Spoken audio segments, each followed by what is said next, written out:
It's just a magical place. And it really goes back to 1954. It goes back to the idea of trying to save the oldest home in Houston on its original site, the 1847 Kellum-Noble House. And this particular home is a two-story brick structure on site over at Sam Houston Park. And it's been there since 1847 with actual bricks made from Buffalo Bayou.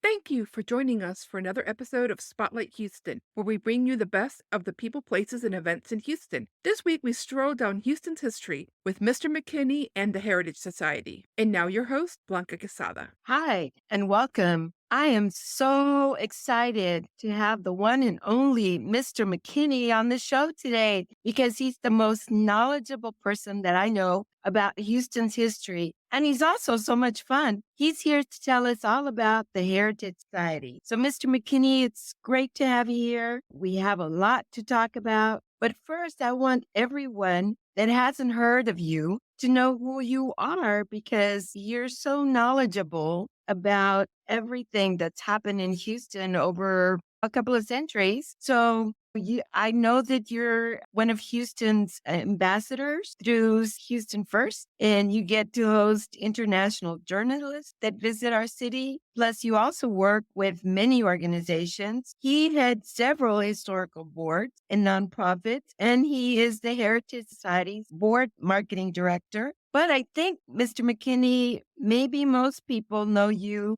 for your yellow open-air bus, the school bus that can be seen around the city, where you give our visitors and also our residents tours of all of Houston historical sites around town. And you've been doing that since 1988, right?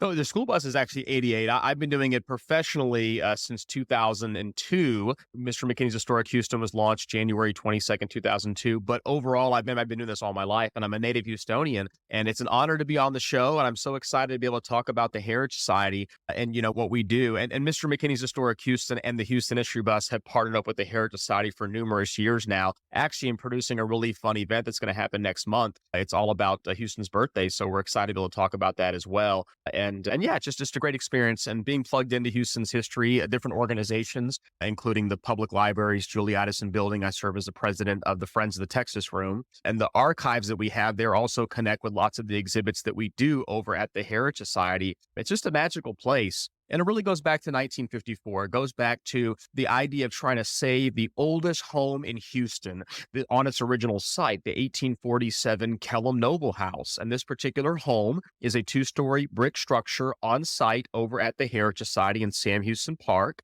And it's been there since 1847 with actual bricks made from Buffalo Bayou. Nathaniel Kellum was a avid businessman in this area, and that was the property that he settled on. That's the property that he built his home on. But that particular house also served as a location for the original Parks Department. And then the City of Houston Zoo was located on property for a few years before moving out to its historic current site at Herman Park in 1923-22. So it's a lot of history all happens in our downtown beautiful park that most people don't even know about. They're kind of oblivious to this little hidden treasure that's in downtown Houston. So I've been excited to be on the board for almost 10 years now, very active on numerous committees, and just what we do there is very special. Well, before we talk a little bit more about the Heritage Society, what made you or what inspired you to become such a passionate historian, especially Houston's history? Native Houstonian, someone just grew up in this area, grew up at a time when Houston was growing. Houston's always been growing, by the way. Any of us those born in the 20s and the 40s, the 60s, and so forth, and even the 80s and 90s, and even nowadays, kids that are born now are going to see a very different Houston. It's nonstop growth. So that means that we have nonstop stories to tell. There's always something going on in this city, right? And that's kind of my story. I was able to see the city continue to grow and always ask those questions of what used to be there. I saw buildings being torn down at a time when I was concerned about that, even as a young person, saying, well, what can we do to help stop this process? Because you literally see your history crumble before you. So I tell the story often of me going into the public library, the downtown building, the Texas Room at the Julie Addison Building. This is this beautiful Spanish-style building built in 1926, our second official library after the 1904 Carnegie Library on Travis and McKinney Street. This is on McKinney and Smith Street, Thomas McKinney and Bagby as well. So that particular old library has all the archival materials and maps and photos and old city directories, and just things that really, if you're curious about Houston, you go there first and foremost, because that's where all the records are kept. Now, there's several collections at Rice and U of H and other libraries that exist now, but at the earlier time in Houston's history, that was a place to be and place to go to. So I went there as a young person in junior high, learned about the history of Houston, very curious, inquisitive young person, and it's always stuck with me, reading old newspaper clippings, discovering old maps, and then really being able to chart out how a city grows. If you look at a map from the 20s or look at a map from the 1850s and then the 1890s and the 1920s, you're going to see a city continue to spread out. So that question I had in my mind was, well, how did it happen that way? And then from there, you look at the history of our business community and the history of our developing community. These are residents and folks of that nature, residential communities rather, that start to grow all throughout. And we focus so much on houses at the Heritage Society, and the housing stock, the architecture of these homes and the architecture of different neighborhoods tells the story of how things grow. You look at older neighborhoods in Houston, you look at building materials that are used. Obviously, you're going to see wooden structures all throughout our early time periods, and then you're going to see brick structures of people of wealth. And then even as time goes on, that becomes the material of choice. So we use materials and we use neighborhoods and city growth and development to kind of tell a story about Houston's history in that way. So that's what fascinated me as a young person growing up, is what used to be here and why is it gone and how can we help stop that? So that got me involved, that got me started. And then my background in education and theatrics, working for the Alley Theater for 12 seasons and Theater Under the Stars for 5 years and Stages Theater and just different organizations like that got me involved with being a storyteller, if you will. And that kind of connects with being a historian, telling history, Houston history specifically, in a fun way. If you can make it fun and engaging as an educator, then you can make people remember things, right? Because they don't realize they're learning, but they're learning. So that's where the focus comes, with working with young people and then working with even adults to teach about Houston history. And besides learning, they actually get to understand why preservation is so important. Absolutely. It matters. And a city that keeps growing, and I'm not anti-development. I think it's important for a city to grow, to be able to have new buildings being built and have more density, or having certain things in different neighborhoods. Houston has no zoning. We're one of the only major cities with no zoning, which means that our city grew a certain way because there were no restrictions on the built environment.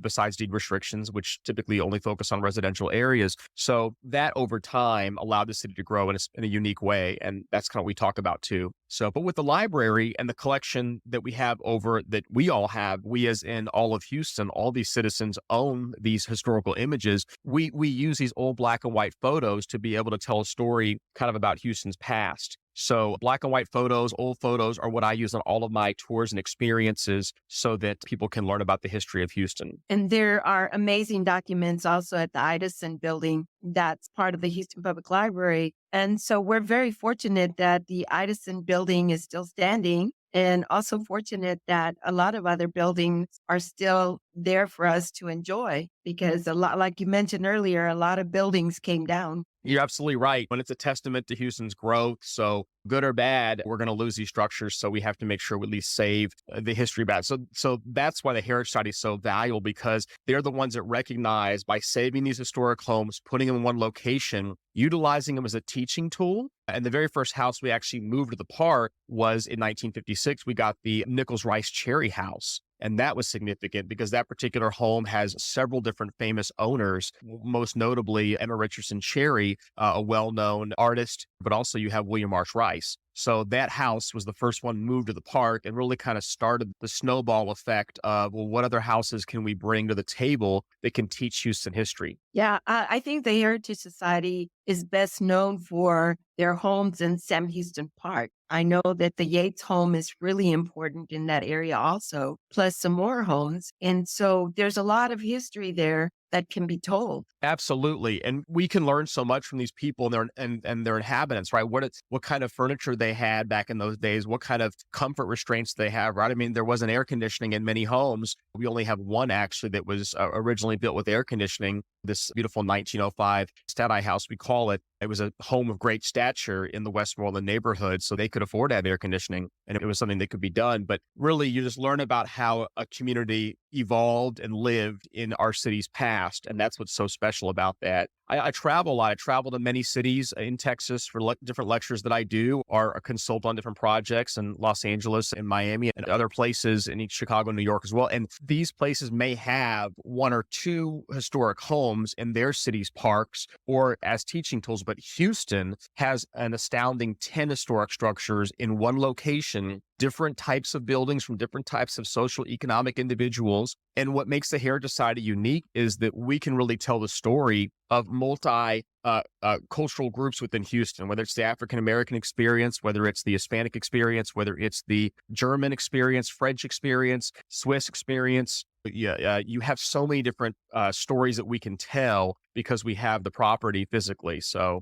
if you're a fan of someone like William Marsh Rice in regards to going to Rice or learning about his legacy, well, you can actually go in his house, and that becomes something very rare. You mentioned the Yates House earlier, that beautiful 1870 house that we have. That particular home was moved to the Heritage in 1994 and from the old historic Fourth Ward. And that becomes an amazing teaching tool for young kids in the Third Ward area and Fourth Ward area specifically, who, let's say they go to Yates High School in the Third Ward. Well, now they can actually go to Jack Yates' house. They can see his Bible, his cane. They can learn about his legacy in a way that is so rare and unique. And we're lucky to have his descendants serve on our board to really kind of tell the story. So, wow, that's amazing that that his family is still there and can talk and maybe share stories about the family. Yeah, and that's what makes it unique and rare, is that we have these living legacies through the homes themselves. So we're just very lucky. But like I said, the big thing for us is awareness, and we really appreciate being able to spread the message about the history of Houston through the Heritage Society at Sam Houston Park. And Sam Houston Park will be turning 125 years old. So we're excited to be able to share that particular legacy in 2024 and let people know that this particular park has so much value as the first official City of Houston municipal park. And then the Heritage Society itself will be having a milestone as well at 70. So we just have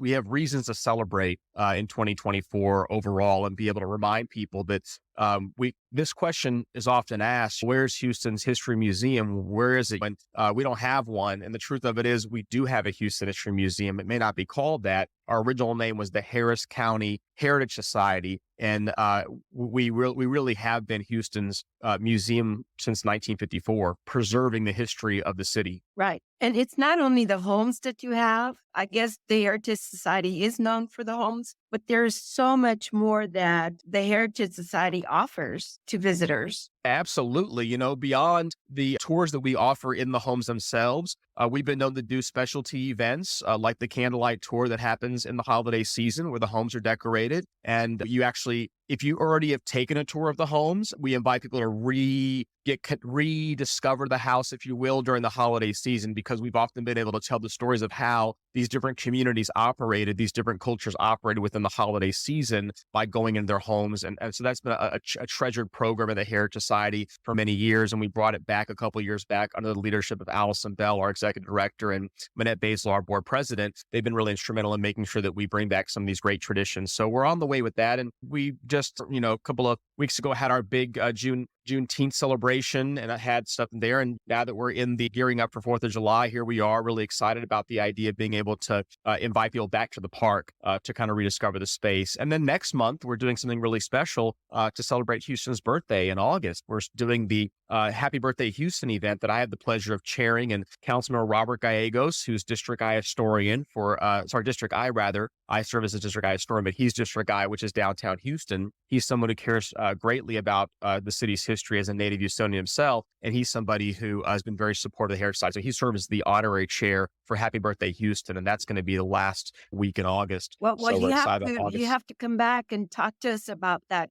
grand event. Oh my goodness. Oh, I'd be happy to. So we remind people to save the date, folks, because it's almost a month away, but it's August 26th. And it's going to be from about 3 o'clock to 5 o'clock. The mayor's going to come by, cut the cake. But we'll definitely be honored to come back and talk more about that particular event in detail. And it also connects with the Houston History Bus, because we have free tours on board the History Bus, my open air school bus, that'll be free to the public. It's always free when you like and follow our social media sites, which are Mister McKinney's Historic Houston and the Houston History Bus. So it's Mister McKinney's Historic Houston, Mr. spelled out like Mr. Rogers, and then Houston History Bus, just 3 words. And that's on Facebook, Instagram, or Twitter. And when you like those pages, well, then you're able to join us for free. And we welcome people to learn about Houston history, and the Heritage Societies and the Houston History Bus are really good partners when it comes to doing that event. So that's happening in August, but Yeah. never a shortage of events going on. Yeah. And also, I love the exhibits that the Heritage Yeah. Society has. They are amazing. Like right now, part of the exhibit that you have is. Oh, absolutely. Oh, my goodness. Yeah. Dr. Lindsay Gary has been really working hard on doing this particular gift to the city. I call it a gift because there really had never been before her book a way of putting all this together. I mean, there was an original red book that we had here, but that particular book, I believe 1915, 1914, it really kind of captures the African-American experience and events, things to do, serves as a directory and a resource of the who's who of the community. But that was over 110 years ago. So her particular book offers a fresh perspective on that and certainly catches us up to date on history. And I'm excited to be able to have Dr. Gary put on this exhibit. But you're right, Blanca, it's an example of the exhibits that happen. So beyond the great historical homes that we have there, which people can go inside, touch and feel and see and smell these homes, get a real good sensory overload experience of what history for the time period was like. But they can also go into the museum gallery space that we have there, newly renovated. We're really blessed to be able to have Barry Moore serve on our board, who is kind of a legend in the Houston Gensler / architectural scene. His father was also an architect, and his father actually was one of the founders of the Heritage Society, Harbin C. Moore, so a well-known architect here in Houston. So they, along with the Hergenstein Foundation, helped really hard to renovate this space. And Steve Lucchese serves on our board as our building's chair. So the gallery's brand new. It's better than ever in regards to the amount of exhibits that we can have there. We had in February a rodeo exhibit, for example, that was something that's going to come back every single year. We've had a women's history, women's suffrage exhibit that talked about and actually listed all the names. I believe 1,800 plus women that registered to vote in Harris County back in 1920 when women had the right to vote. So to be able to, it's kind of like the wall of honor to see these ladies' names and realize, including of many which were African-American descent. So it's an example of women having a voice and the Heritage Society making sure that voice is heard through history. So we're just very blessed to be able to have that space, and it's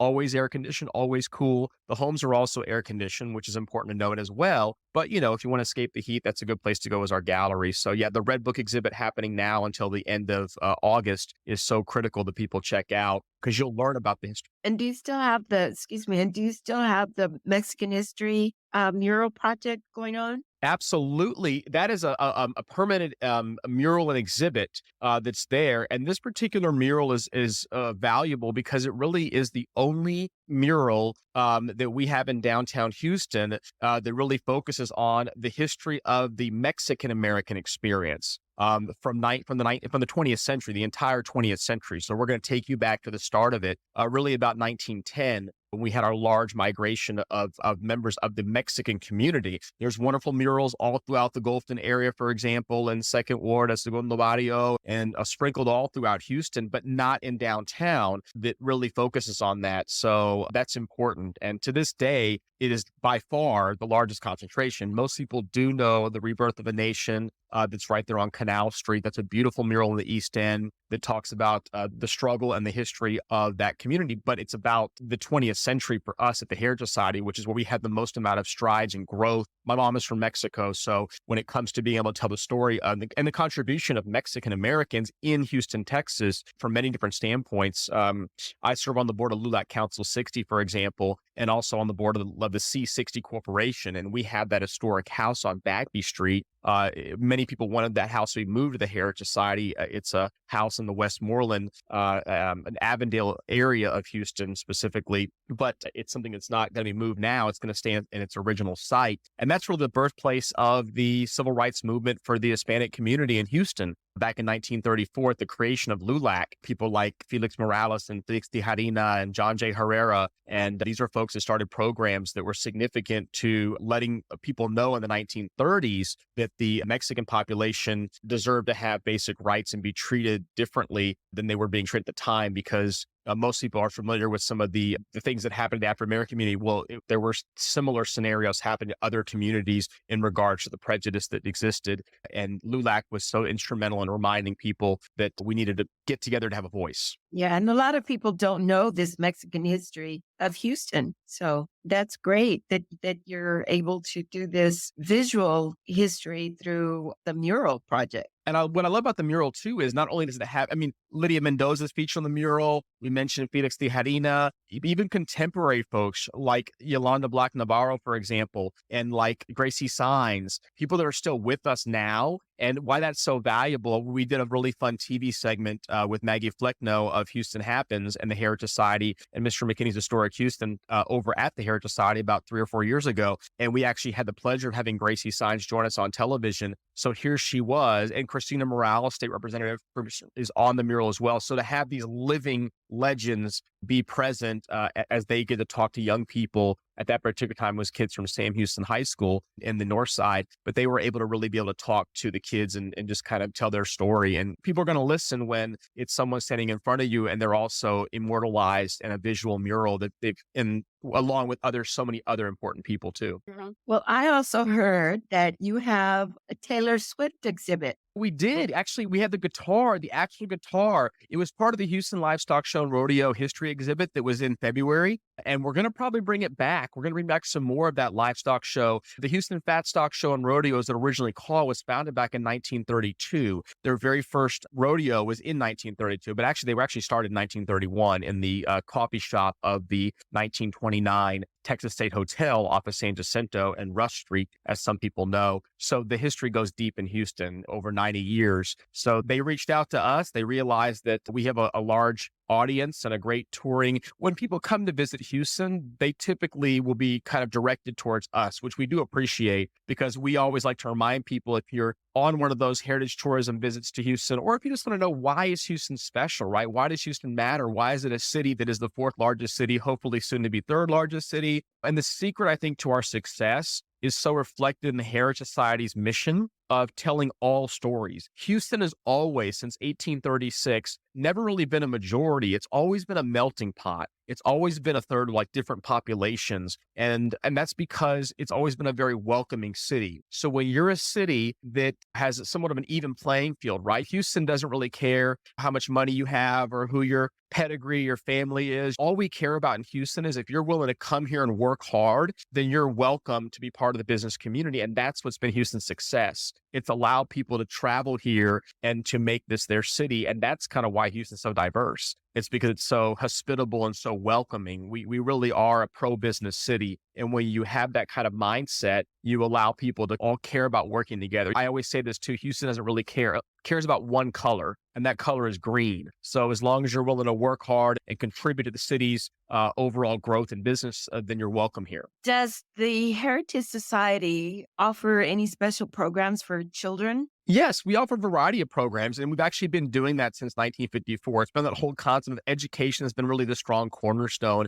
for the Heritage Society. We do Boy Scout badge workshops all the time. We do kids tours, children's tours through different schools. We invite all educators to come out there and reach out to us, that there's no better way to teach your 4th and 7th grade kids about Texas history than visiting our beautiful 1823 Old Place. This is a home. It's the oldest structure that we have on site. 1823 takes you back to Spanish Texas, Mexico, Texas, takes you to a time period when before the Republic of Texas days, really the Stephen F. Austin, Moses Austin days. So you get an idea of what Texas was like before Houston was here as a city. And that is the oldest home that we have on site, but of course not the most original. That particular home we had donated from the Clear Creek area, which is by the NASA area. So you can get an idea of the frontier days of Houston, basically where Sam Houston would have lived kind of back in those days. So that's a great teaching tool. And then as you talk about other parts of Texas history, yeah, you have that too. So can kids register anytime, or how long are the programs? Good question. So the programs that we offer, the Heritage Society, the tours that we do are mostly done through schools. So what makes the Heritage Society special too is those kids and educational programs that we love to be able to talk about. We've been doing that since 1954.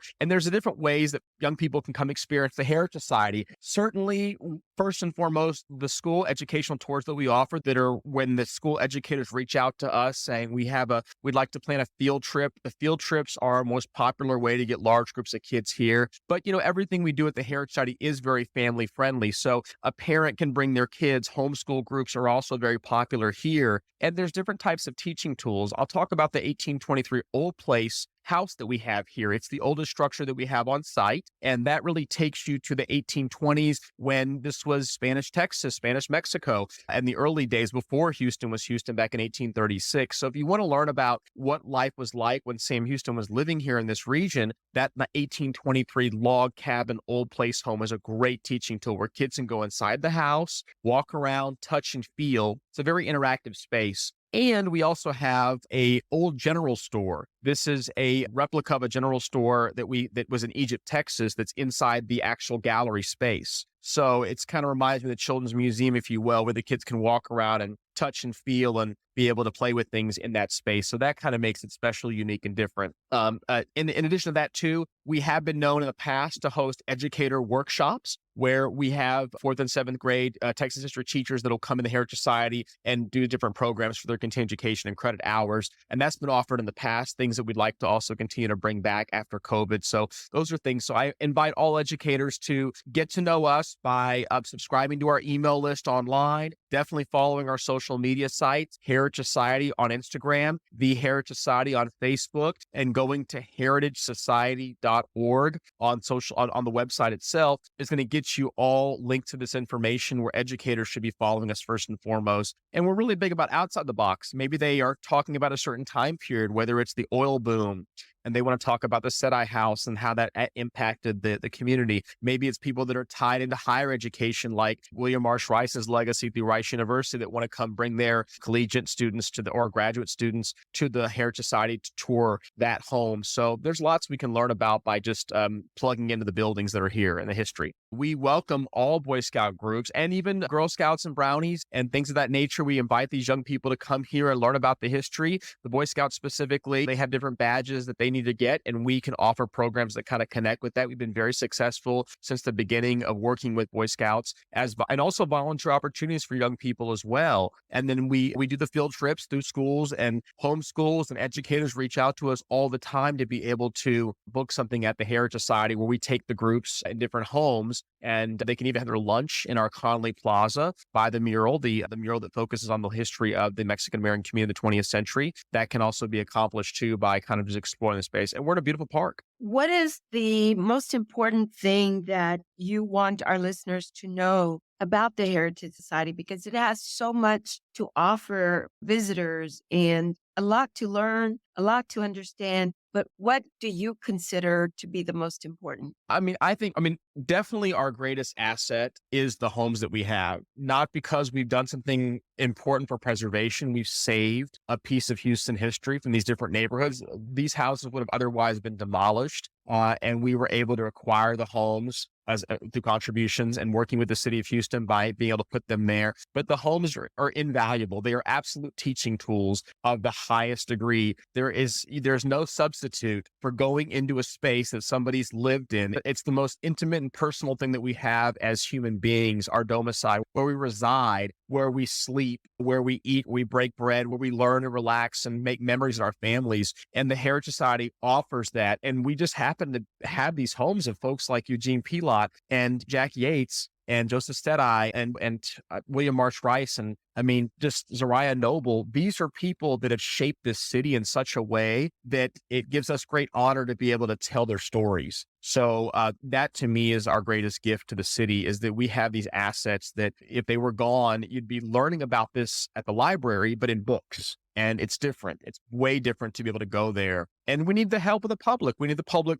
to remember that we're turning 70 next year. And we want to remind them that we are a nonprofit like every other nonprofit out there that does need resources and funds. And I was always told you can give time, treasury, or talent. There's different ways that you can contribute. And just coming to the Heritage Society and learning about us is a way to contribute to your gain knowledge of Houston's history. And if people are in such a position to be able to contribute financially, we always welcome that as a nonprofit like everybody else. But we also want to make sure people know that that in different types of climates, it's hard enough people that have homes taking care of their house, right? They've got issues with their foundation or their AC or their windows or doors. Well, we have that times 10 houses, right? So we're always reminding people that the city only helps us out so much, that we are a nonprofit that wants people to realize that we want to keep these homes in great shape for another 100 and, plus years. Definitely. And also, does the Heritage Society, is it available for private events? Absolutely. That's another great way that people can support us. People can support us through private events, renting out the space. There's multiple spaces that you can rent out. You can rent the homes in some capacity. We've had to have a conversation about that in regards to what's going to be done inside the homes, but you can definitely have an event centered around our church that we have, our beautiful 1891 St. John Church, which is a German, Swiss, and German craftsmanship built church back in 1891 in Northwest Houston that we acquired in the 1960s, late 60s, and brought to the Heritage Society. There's also the gallery space we mentioned earlier as a prime space, and even our Conley Plaza, outdoor Conley Plaza, is a great space. And Governor Conley, Houstonian by choice, would move here and make this his space. And also, he was famously governor of Texas during the JFK assassination. So he's somebody who has a lot of Texas history and obviously served as in cabinet president position. So Definitely. It's the Heritage Society to me is a beautiful space, a lot of interesting stories that it has to say and that people can get, and especially the homes. And talking about homes, is the Heritage Society going to acquire the homes that are over by Minute Maid Park? that's a good question. And people often ask me, what are those two houses that are at Minute Maid Ballpark? One of them is They're beautiful. Well, they are, and they're part of a neighborhood called Quality Hill, which is an historic neighborhood in Houston that lasted from the mid 1850s until about 1938. But even in the middle of that, in 1911, the beautiful Union Station that we see where the ballpark is located now was an active train station from 1911 until 1974. And that particular spot claimed about 90 homes when they demolished these homes. So the neighborhood was changing already by the 19-teens. And those two homes are historic. The 1907 William Foley House is still there. That house is now part of Annunciation Catholic Church. It's been renovated and it's part of their property. But that blue house, the Arthur Cohn House, about 1905, if not earlier, is connected to William Marsh Rice's legacy. And the city owns that house, and they don't have plans of moving it to Heritage Society. We're not really sure what's going to happen to that beautiful house.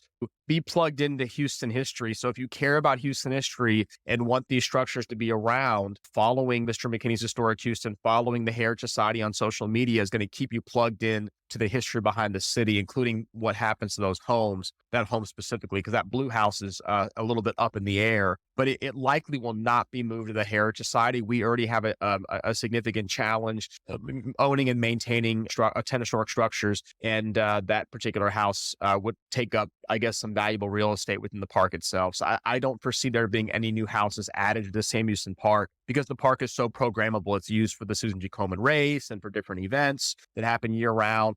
So they probably will likely not put that house in the park. Is there an admission fee to go into see the exhibits or the homes? Yes, there is a nominal fee. It does fluctuate depending on it's typically around $5, $15, $10. All these are nominal accessible fees that we make sure. There are lots of free events like Happy Birthday Houston happening August 26th. That particular event is free to the public. The museums are free. The gallery's free. The houses will be open for that as well. The Houston History Bus will also be free. There'll be cake with the mayor there, and there'll be refreshments that are also free. So we do a variety of free events. And then when we do events that there's a charge, it will be nominal, something that we think that most people can take care of. And then I don't think we've ever actually turned anybody away. Sometimes you've got visitors coming from different countries that may not have the correct currency or maybe just want to take a quick peek. And we've always been very welcoming. Allison Bell and the team at the Heritage Society make sure that everybody, no one's turned away. Well, I want to thank you so much for talking to us about the importance of the Heritage Society and what it offers the public, visitors, international visitors, and also the residents here in Houston, because it really is an incredible place to visit. Thank you. Well, thank you so much for having me. Yeah, and you have to come back and tell us more about the Houston birthday party. Oh, absolutely. We can talk about the history of Houston, how it actually started back on August 30th, 1836. We can take you on a fun little snapshot. 187 years. We're going to be celebrating. August 30th is the actual birthday. So August 26th is our event, the Heritage Society. But yeah, I'd be happy to come back and talk about the history of Houston. Definitely. I would like to hear more about Houston's history, how it it got started. But yeah, so I'm looking forward to doing that interview with you. Absolutely. My pleasure. And thank you all as well for joining me for this edition of Spotlight Houston. Please stay in touch with me and let me know if you have any show ideas as well. Thank you. Thank you for joining us for this episode of Spotlight Houston, a production of Story Zone Media.